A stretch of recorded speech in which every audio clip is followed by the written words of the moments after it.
Buenas compañeros, ingeniero. Ahorita les vamos a exponer acerca del embrague.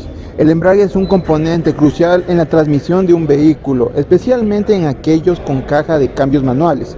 Su función principal es permitir conectar temporalmente el motor a las ruedas, facilitando el cambio de las marchas y evitando que el motor se cale.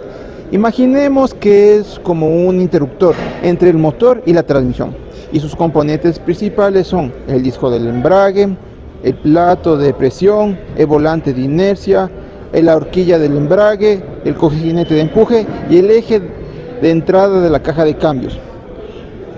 Cuando pisamos el pedal del embrague se libera la presión sobre el disco, permitiendo que el motor gire sin transmitir potencia a las ruedas.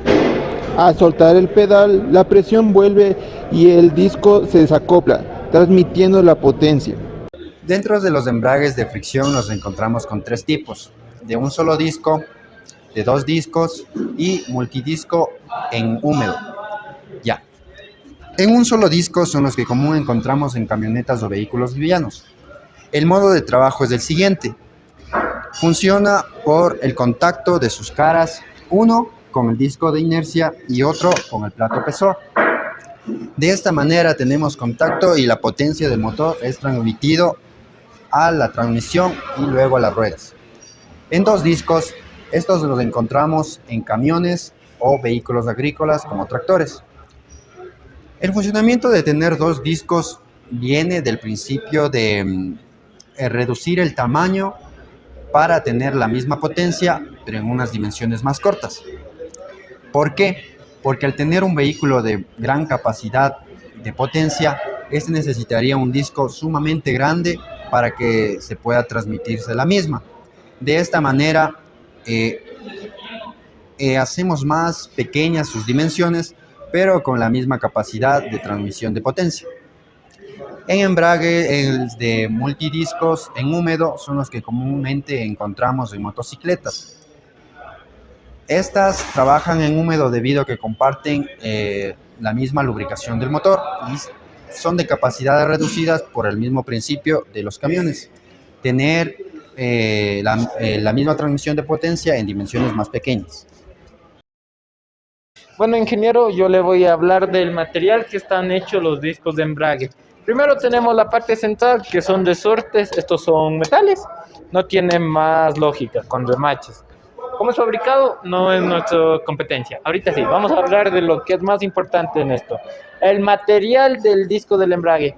Estos materiales han ido evolucionando con el paso del tiempo. Primero, el primer material que se ocupó, hasta donde tengo entendido, era el asbesto. Ofrecía un gran control y cambio, pero fue cancelado y hasta en las zapatas y en lo demás debido a que era muy cancerígeno. Debido a eso se optó a este segundo material, que es del que conocemos ahora. Bueno, son unos cuantos, pero el principal es la fibra de carbono. También hay la fibra cerámica o el mixto, que es fibra de carbono y cerámica, los cuales ofrecen diferentes componentes y características. Por ejemplo, la fibra de carbono es la mejor de accionar, pero si usted quiere un accionamiento y una resistencia igualada, tenemos la fibra mezclada, que es fibra de carbono y cerámica.